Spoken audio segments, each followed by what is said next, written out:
평안을 하셨습니까? 우리 앞뒤 좌우로 한번 인사하겠습니다. 평안하셨습니까?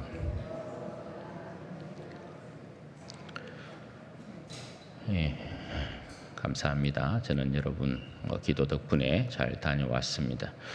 목사님 어디 다녀오셨는고 이렇게 또 생각하시는 분도 계시죠? 관심 좀 가지시기를 바랍니다. 예, 잘 다녀왔습니다.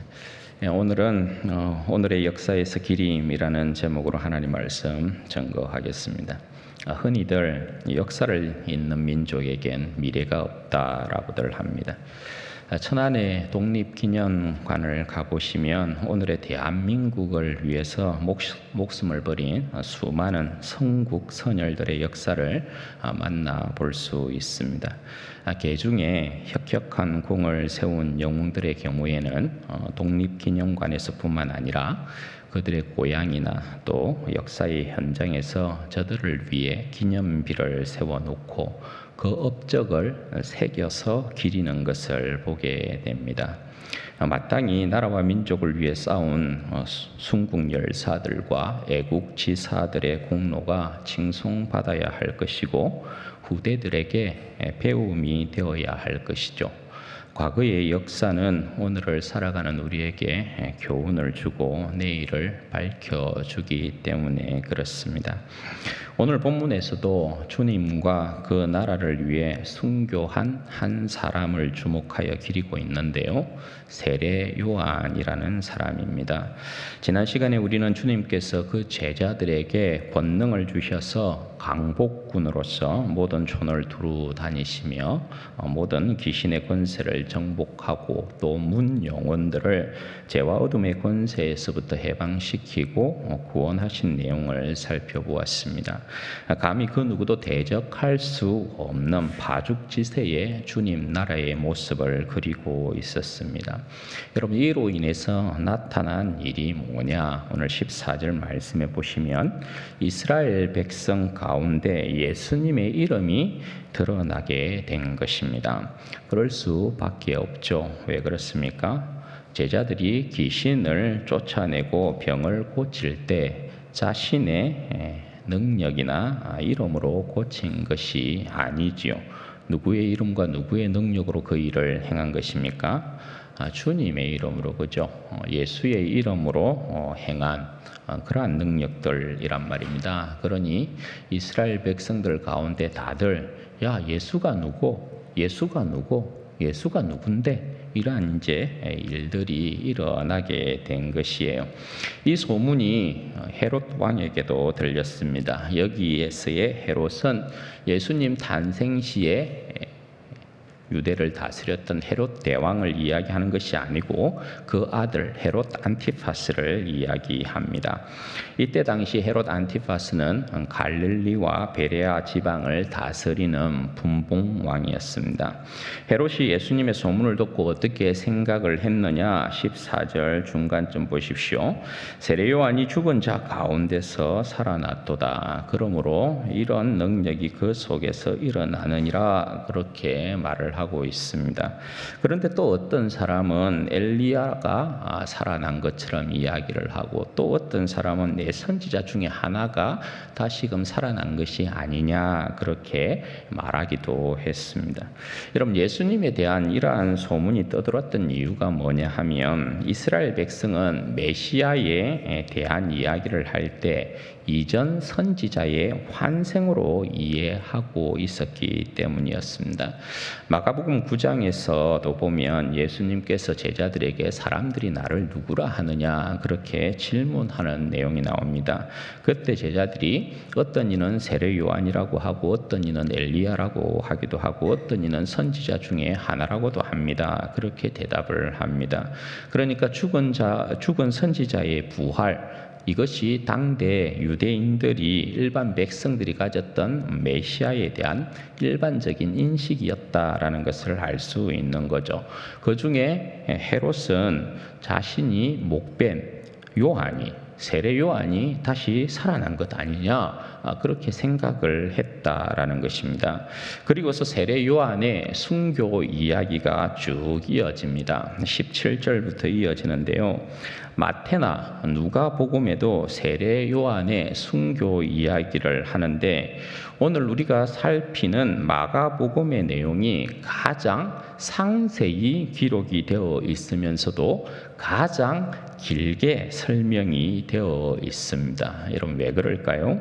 마가복음은 군사적인 색채라 말씀을 드렸습니다. 세례 요한은 일반적으로 주님의 전령이라 이렇게 표현을 하잖아요. 예수님보다 6개월 앞서 와서 예수님의 길을 예비했던 자예요. 그래서 주님의 전령 이렇게 표현한단 말입니다. 주님 앞에 와서 주님의 길을 예비했던 종이었습니다. 여기서는 세례 요한을 주님과 그 나라를 위해 싸운 전령으로서 존귀한 주님의 군대의 선봉장인 것입니다. 세례 요한을 그렇게 지금 이야기하고 있는 거예요. 주님의 전령으로서 주님의 군대의 존귀한 선봉장, 용맹한 선봉장으로 그렇게 이야기를 하고 있는 것입니다. 마가복음은 다른 복음서보다도 전체적으로 그 내용이 굉장히 짧습니다. 그럼에도 불구하고 세례 요한의 순교에 대한 내용을 아주 자세하게 전하면서 그 지면을 상당량으로 할애하고 있다라는 것을 우리가 보게 되죠. 그 이유가 여러분 뭘까요? 그만큼 주님을 위해 싸우다 전사한 그의 순교를 높이 기리고 있는 것입니다. 주님 앞에서 싸운 선봉장으로서 세례 요한은 그럼 어떤 사람이었느냐? 마가복음 1장에 보면 세례 요한은 주님의 길을 예비함에 있어서 회개의 세례를 전파한 사람입니다. 그 백성의 불의를 지적하고 어려운 백성으로서의 삶으로 돌이킬 것을 외쳤단 말입니다. 그것은 권력자도 예외가 아니죠. 왜냐하면 모든 권력자들도 하나님의 통치 아래에 있어 그 권한을 위임받은 것이란 말입니다. 따라서 자신의 뜻대로 행하거나 불의를 행사해서는 아니 되는 것이죠. 하나님의 말씀에 따라 행하고 순종해야 되는 것입니다. 헤롯의 경우에는 이 사람은 정통 유대인은 아닙니다. 에돔 출신이에요. 에돔 사람이지만 이때는 어쨌든 그에게 하나님께서 그 나라의 통치를 지금 위임하고 계신 것입니다. 그러면 여러분 헤롯은 자신 위에 하나님이 있다라는 것을 알고 어떻게 해야 됩니까? 고레스와 같이 하나님의 통치를 인정하고 그 앞에 겸손해야 하는 것입니다. 그런데 헤롯이 하지 못할 짓을 한 거죠.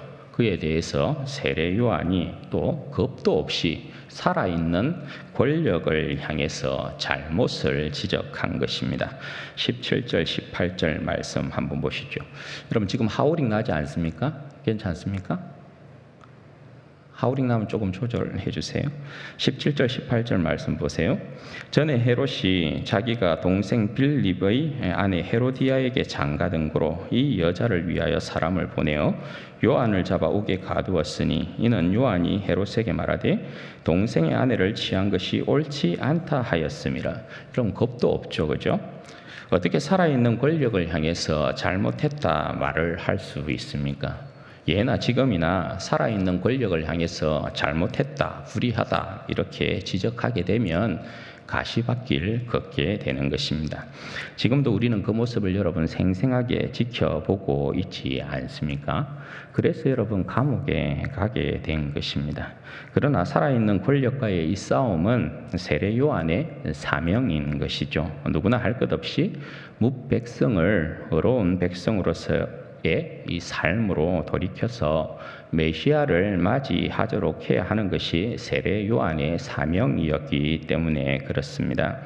그런데 여기에 열받은 사람이 헤롯보다는 헤로디아였던 것이죠. 19절과 20절 말씀해 보시면 헤롯은 그래도 세례 요한을 굉장히 아꼈습니다. 잘못을 지적하면 그것이 자기에게는 굉장히 좀 아팠지만 그럼에도 불구하고 세례 요한이 잘못을 지적하면 그것을 헤롯은 달게 받아들였다라는 것입니다. 왜냐하면 이 헤롯은 세례 요한을 그래도 어렵고 거룩한 사람으로 알았습니다. 어렵고 거룩한 사람으로 알았다라는 것은 세례 요한을 하나님의 선지자로 알았다라는 것입니다. 그러니까 어느 정도 헤롯은 하나님에 대한 두려움은 가지고 있었던 사람이라고 할 수 있는 거죠. 어느 정도입니다. 완전한 두려움이 아니고 어느 정도. 세례 요한을 그렇게 아꼈다라는 건 어쨌든 헤롯이 하나님을 어느 정도는 두려워했던 인물이었다라는 것을 알 수 있는 거죠. 반면에 헤로디아는 하나님에 대한 두려움이 없습니다. 자신의 결혼을 죄라고 지적한 세례 요한이 그저 손톱 밑에 박힌 가시인 것입니다. 빼내버려야 하는 것입니다. 박이 낀 놈이 성낸다 하지 않습니까? 철천지 원수예요. 그래서 틈만 나면 세례 요한을 죽이려고 했던 것입니다. 그러나 헤롯이 세례 요한을 보호하고 있으니까 그냥 불편해 죽을 맛인 것이죠.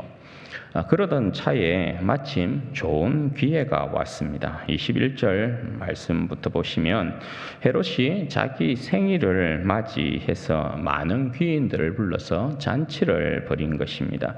대신들도 부르고 군사 요직에 있는 천부장들도 부르고 그 지역의 유지들도 귀인들도 불렀습니다. 그러니까 내노라 하는 사람들을 다 불러서 잔치를 벌인 것이죠. 그때 헤로디아의 딸이 그 앞에 나와서 막 재롱을 떤 것입니다. 아빠들은 여러분 다 딸 바보들 아니겠습니까? 그냥 딸이 앞에 나와가지고 그냥 재롱을 이렇게 떨어주니까 그냥 너무나 그냥 좋은 것입니다. 아빠 생일이라고 아빠 앞에서 재롱을 이렇게 막 부리고 모든 사람들이 또 좋아해 주니까 아빠 체면도 여러분 좀 올라갔겠죠. 위신도 서고 좀 가슴 뿌듯한 그러한 마음이 있었겠죠. 그래서 여러분 헤롯이 어떻게 합니까? 원하는 것 있으면 다 말해보라. 내가 다 들어주겠다. 그렇게 약속을 하고 있습니다. 어느 만큼이나 그렇게 이야기를 하고 있느냐? 23절 말씀에 보면 나라의 절반이라도 주겠다. 이렇게 이야기를 합니다. 에스더 5장에 보면 에스더가 죽음을 각오하고 아하수에로 왕 앞에 이렇게 나가는데 왕이 이렇게 이제 에스더는 그때 왕이 거모를 내밀지 아니하면 죽는 목숨이잖아요. 그럼에도 불구하고 이렇게 앞으로 나아가는데 에스더가 이렇게 너무 이쁜 거예요. 아수르의 왕이. 그래서 거모를 탁 내밀면서 죽고 그렇게 이야기를 하잖아요. 소원 이야기 해봐라. 그러면 내가 나라의 절반이라도 주겠다. 그런 표현이 거기에도 여러분 나옵니다. 그러니까 여러분 나라의 절반이라도 주겠다 이 표현은 뭐냐면 성경에서 이 표현은 큰 기쁨에 따른 보상의 표현이라 이렇게 보시면 되겠습니다. 이 말을 듣고 이 딸이 그 어미 헤로디아에게로 가서 무엇을 구할까 이렇게 묻습니다. 헤로디아가 여러분 이때다 싶은 것이죠. 그래서 세례 요한의 목을 구하도록 그렇게 지시를 합니다. 여러분 아합 왕 아내였던 이세벨과 더불어 성경의 쌍벽을 이루는 악녀가 바로 이 헤로디아라고 할 수 있습니다. 잘못은 지가 해놓고 왜 의인을 죽이냐 말입니다. 성경에 보면 어쨌든 3대 악녀라고 할 수 있는 여자들이 등장합니다. 쌍벽을 이루는 악녀는 이세벨과 오늘 헤로디아라고 할 수 있고 거기에 한 여자를 더 집어넣으면 욥의 아내라고 할 수 있습니다. 왜냐하면 하나님 저주하고 그냥 죽어라 이렇게 이야기를 한 것이니까요. 어쨌든 헤로디아의 딸이 어미의 지시를 받고 헤롯에게로 급히 들어갑니다.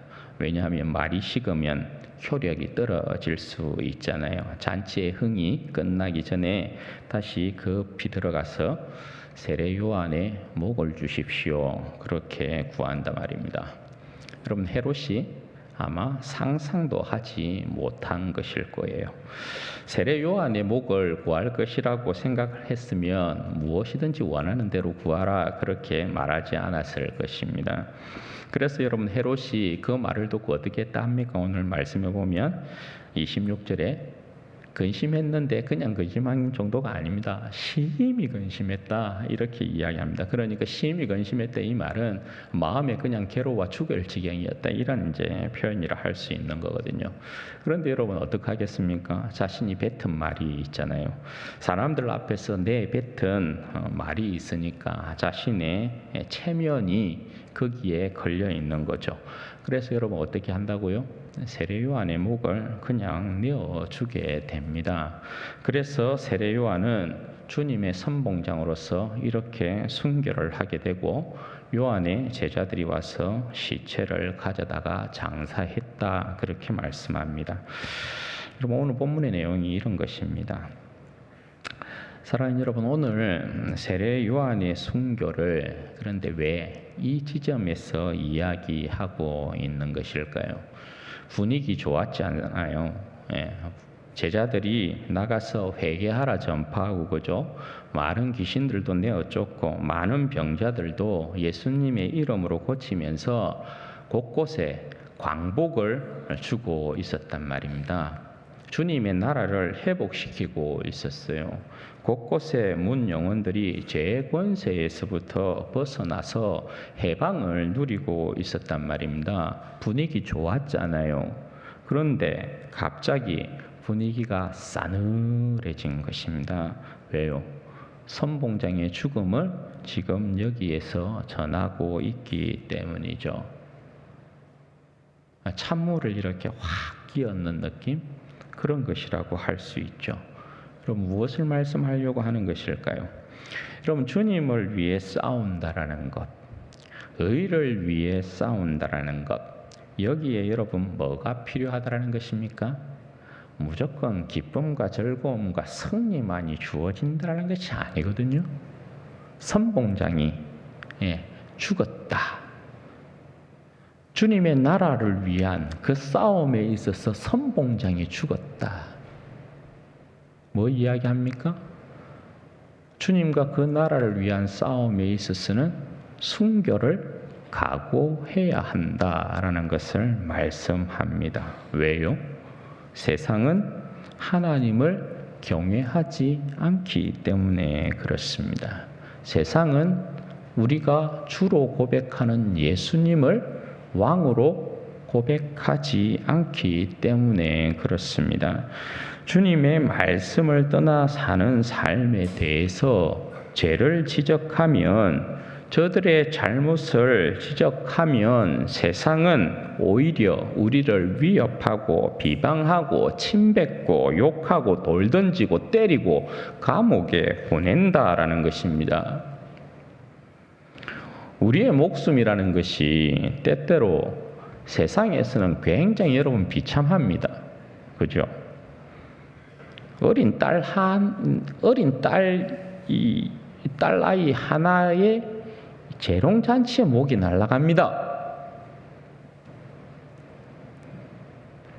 자신의 체면 살리겠다고 하나님의 선지자의 목을 날립니다. 그러니까 세상이 얼마나 우리 주님을 우습게 여기는지 여러분 아시겠죠? 주님의 전령이고 주님의 군대의 선봉장이잖아요. 죄를 지적하고 회개하고 했으면 죄를 회개하고 돌이켜서 주님을 맞이해야 할 준비를 해야 하는 것이 정상인 거잖아요. 그러나 세상은 주님을 우습게 여기기 때문에 죄를 지적하고 회개하라고 하면 주님의 백성들까지도, 주님을 우습게 보는 세상에 주님의 백성을 여러분 어찌 가짜게 여기지 않겠어요? 그냥 우리를 아예 가짜게 보고 취급하는 것입니다. 때로 여러분 우리가 세상에 나가서 예수 그리스도의 왕되심을 전가하고 주님께로 돌아오라고 이야기하면 그들이 우리를 대하는 것이 굉장히 치욕적이고 모멸적이지 않습니까? 그러나 여러분, 우리 주님께서는 주님을 위해 싸우다가 죽임당한 그 백성을 순교자의 피를 결단코 헛되게 여기지도 아니하시고 가볍게 여기지도 아니하신다라는 것이죠. 여러분, 오늘 세례 요한의 죽음은 역설적이게도 주님 안에서 영광스럽게 드러나고 있다라는 사실 여러분 아십니까? 어떻게요? 헤롯이 예수님의 소문을 듣고 자신이 목벤 세례 요한이 살아났다고 생각하는 것입니다. 이 말은 세례 요한이 주님의 선봉장으로서 을을 위한 싸움에서 진 것이 아니라 예수 그리스도로 말미암아 다시 살아나서 이겼다라는 것이죠. 예수 안에서 그의 이름이 다시금 살아나고 있다라는 것을 이야기하고 있는 것 아니겠어요, 그죠? 죄의 권세에 의해 죄의 권세가 비웃듯 여아의 재롱잔치에 목이 달아난 것처럼 보였지만 예수 그리스도 안에서 다시 살아나서 죽음을 비웃고 헤롯을 지금 두렵게 만들고 있다는 것입니다. 그러니까 주를 위한 그리스도인의 죽음, 순교는 그리스도 안에서 영광인 것입니다. 그의 생명 안에서 우리는 영원히 살고 그의 생명 안에서 우리는 영원히 빛날 것이고 그의 생명 안에서 우리가 이겼다라는 승리가 영원히 선포될 것이기 때문에 그런 것입니다. 사랑하는 여러분, 이 시대에도 우리가 기리는 우리의 훌륭한 선배들이 계시지 않습니까? 양화진에 가면 수많은 선교사들의 묘지가 있습니다. 여러분, 그들의 신앙이 죽었습니까? 그들이 죽음의 권세 가운데 실패한 자들로 어둠에 삼켜져 있습니까? 그렇지 않죠. 우리는 여전히 우리 선배들의 신앙을 계승하고 있고 주님 안에 죽은 자들, 순교한 우리의 신앙의 선배들은 주님 안에 영원히 살아 거하고 계신 것이죠. 오늘의 역사에서 기림이 되어서 별과 같이 빛나고 있는 이름이 저들의 이름 아니겠어요? 아펜젤러, 언더우드, 스크랜튼, 헤이놀즈, 쇼드홀, 여러분 선교사들이 주님 안에서 별과 같이 여러분 빛나고 있는 그 이름으로 생명책에 반짝반짝 빛나고 있는 것 아니겠습니까? 여러분, 주님을 위한 후회 없는 삶이 되어야 할 것입니다. 주님 안에 있어 발견되는 내 모습을 여러분 보아야 할 것입니다. 그래야 주님과 함께 그 영광에 참여하고 영원한 승리와 기업을 누리게 될 것입니다. 주님이 내 안에, 내가 주님 안에 있어서 오늘 우리의 삶에도 예수의 이름이 드러나야 합니다. 오늘 내 삶에도 예수의 이름이 드러나야 합니다.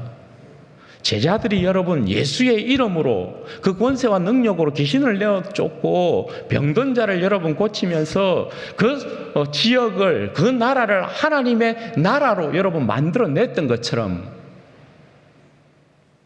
여러분 오늘 예수의 이름으로 살아가는 내 자신에게도 내 삶을 통하여서 진정 예수의 이름이 드러나야 되는 것이죠.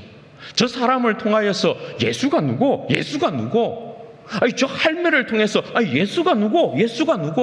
맨날 금요장에 나와가지고 저 금빵을 돌리는 저 할매를 보고 예수가 누구?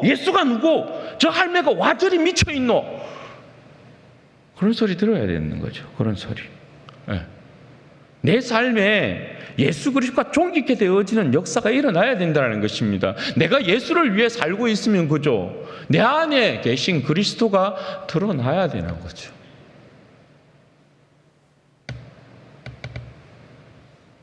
우리 공동체도 여러분 마찬가지 아니겠어요? 그죠?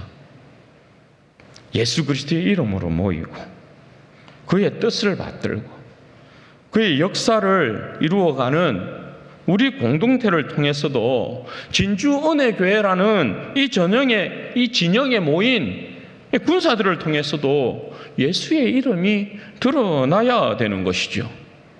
예수님의 부활의 생명, 성령의 능력이 우리 안에 나타나서 이 죄악된 세상을 뒤집어 엎는 역사가 일어나야 된다는 것입니다. 주님의 뜻을 행하는 의의 백성들, 십자가의 군사들인 우리를 통해 우리 안에 예수님의 생명이, 우리 안에서 우리 신앙의 선배들의 신앙이 여전히 살아있어 역동하고 있음을 여러분 세상으로 하여금, 지옥의 권세로 하여금 알고 두렵고 떨리게 만들어야 된다라는 것입니다. 여러분, 우리는 실패하는 듯 하지만 실패하지 않습니다. 여러분, 우리는 죽은 듯 하지만 죽지 않습니다. 우리는 비참한 듯 하지만 비참하지 않습니다. 우리는 헛된 듯 하지만 헛되지 않습니다. 우리는 무명인 것 같지만 유명한 자들이고, 가난한 자들인 것 같지만 부한 자들이고, 아무것도 없는 자 같지만 모든 것을 가진 자인 줄 믿습니다. 우리의 생명이, 우리의 이름이 주님의 생명책에 기록되어 있지 않습니까? 그죠? 주님을 위한 우리의 모든 행실과 행위는 주님의 역사에 기록됩니다. 사랑하는 여러분, 우리 주님 다시 오실 때 최종적인 그 역사의 현장에서 주님께서 우리가 주님의 영광을 위해 충성하고 헌신한 삶을 기리고 칭찬할 것입니다. 그러니 여러분, 오늘의 삶에 충실하십시오. 오늘의 삶을 충성된 주님 앞에서의 군병으로서의 삶을 살아내십시오. 우리의 삶에 예수의 이름이 드러나게 하십시다. 그러면 오늘 내 삶이 주님의 역사에 새겨지고 후대들에게 기림이 될 것입니다. 그 후대들이 우리의 신앙을 본받아서 그들도 주님 앞에 충성하는 자들로 서게 될 것입니다. 바라기는 우리 진주온의 교회 모든 성도들이 정말 주님 앞에서 우리의 생명을 내어놓고 주님을 섬김으로 말미암아서 우리의 이름 가운데, 우리의 삶 가운데 주님의 이름이 나타나는 그러한 역사가 있게 되기를 바라고, 후대들로부터도 칭송을 받고 우리 주님으로부터 칭송을 받는 기림이 되는 그런 복된 백성들 되시기를 주님의 이름으로 축원드립니다. 같이 기도하십시다. 여러분, 이 시간에 기도하실 때에 주님, 제가 주님 앞에서 온전히 충성된 인생이 되게 해 주시기를 원합니다. 우리는 주님의 역사에 삽니다. 주님의 역사 안에서 살아가는 자들이잖아요. 그러니까 우리가 주님을 위하여 행하는 모든 일들은 주님의 역사의 기림이 될 것입니다. 충성한 모습들이 주님 역사의 기림이 될 것입니다. 새겨져서 기림이 될 것입니다. 주님, 끝까지 주님 앞에 충성하되 저를 통하여서 나의 인생 가운데 예수의 이름이 나타나는 역사가 있게 해주십시오. 하나님, 우리 진주온의 교회 가운데 우리 공동체가 주님 앞에 정말 충성된 군사들로 주님의 이름을 위하여 이 어두움의 권세를 물리치는 자들로서 예수의 이름을 드러내는 자들이 될 수 있도록, 우리 진주온의 교회 공동체가 될 수 있도록, 하나님 힘 있는 공동체가 될 수 있도록 주님 은혜를 더하시고 능력을 더하여 주시기를 원합니다. 오직 주님의 그 영광과 능력에 사로잡히고 성령의 그 충만함 가운데서 이 일들을 감당하는 충성된 진주온의 교회 모든 군사들 되게 하옵소서. 우리 주여 한번 부르짖고 기도하십시다. 주여, 영광이 아버지 하나님 되신 아버지 하나님